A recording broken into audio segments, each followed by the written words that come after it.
New York کے ساحل سمندر پر ferry کشتی کھڑی تھی جو کہ لوگوں کو بٹھا کر اسٹیچو آف لبرٹی تک پہنچاتی، مگر فیری میں سوار ہونے کے لیے پہلے ٹکٹ لینی پڑتی تھی۔ ویکینڈ ہونے کی وجہ سے لوگوں کا ہجوم تھا۔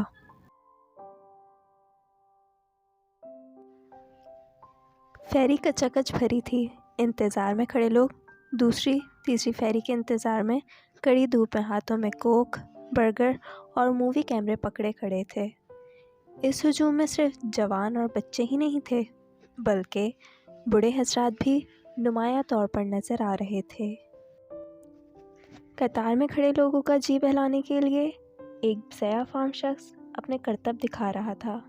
میوزک بج رہا تھا اور کرتب دکھاتے دکھاتے لوگوں سے روپے بھی بٹور رہا تھا، مگر کسی کو مجبور نہیں کر رہا تھا کہ کوئی اسے روپے دے۔ ساحل سمندر پر جہاز، کشتیاں اور فیری کھڑی تھی۔ دور سے اسٹیچو آف لبرٹی اور سمندر کے دوسرے کنارے پر عمارتیں دکھائی دے رہی تھیں۔ یہ مین ہیٹن نیو یارک ڈاؤن ٹاؤن کی عمارتیں تھیں۔ لوگوں کی قطار کے سامنے ریڑھیوں پر اسٹیچو آف لبرٹی اور امریکہ کے مختلف مقامات کی تصویریں بک رہی تھیں۔ قریب ہی بینچ بچھے تھے جہاں پر لوگ بیٹھے ہوئے اس انتظار میں تھے کہ اس لمبی سی قطار کو ٹکٹیں مل جائیں تو وہ بھی فیری کی ٹکٹ لینے کے لیے قطار میں کھڑے ہو سکیں۔ اس قدر دھوپ تھی مگر ساتھ ساتھ سمندر ہونے کی وجہ سے ہوا چل رہی تھی۔ ہمارے لیے تو موسم اتنا شدید نہیں تھا مگر امریکی لوگوں کا برا حال تھا۔ منہ کے سرخ تھے، مرد اور عورتوں نے بنیان اور نکریں پہن رکھی تھیں۔ ایسا موسم تھا جیسے کہ اپریل میں ہمارے ملک میں ہوتا ہے، مگر ان سے گرمی برداشت نہیں ہو رہی تھی۔ میں سوچ رہی تھی اگر پاکستان جون جولائی میں کسی سیرگاہ میں دوپہر کے وقت چلے جائیں تو ان کا کیا حال ہو۔ لوگوں کے ہجوم سے ہٹ کر ایک بینچ پر بیٹھی تھی کہ میری نگاہ دوسری جانب اڑ گئی۔ ایک بوڑھا شخص صاف ستھری پینٹ قمیض اور ٹائی باندھے میوزک کے ساتھ ناچ رہا تھا۔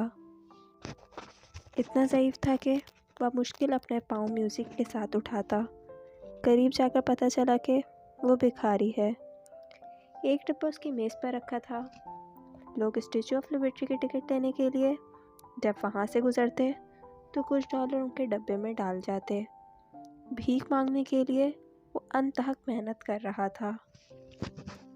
اتنا معذب بھکاری جو کسی سے سوال نہیں کر رہا تھا کہ مجھے اللہ کے نام پر کچھ دو۔ لوگوں کی مرضی پر چھوڑا ہوا تھا، چاہے تو کچھ خیرات کر جائیں۔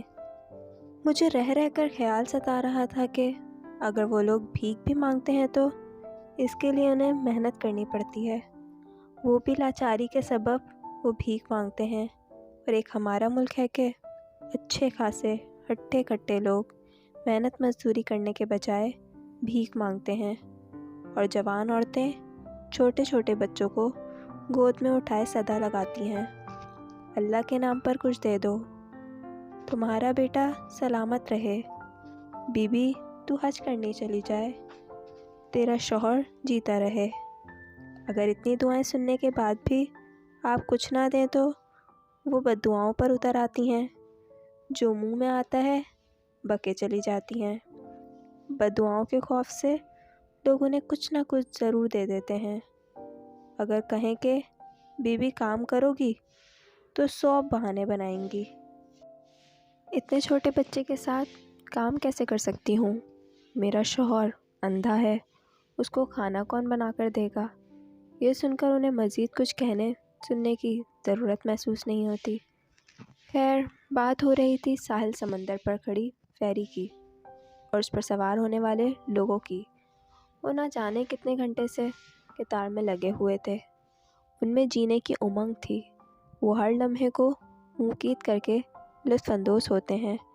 وہ صرف آج کا سوچتے ہیں، یہ نہیں کہ برسوں بعد کیا ہوگا۔ مستقبل سے بے نیاز زندگی گزارتے ہیں۔ میں یہی سوچتے ہوئے وہاں سے چلی آئی کہ جو اچھے اصول انہوں نے اپنی زندگی میں اپنا لیے ہیں ہمیں بھی وہ سیکھ کر اختیار کر لینے چاہیے، تاکہ ہمارا معاشرہ بھی بہتری اور ترقی کی طرف گامزن ہو سکے۔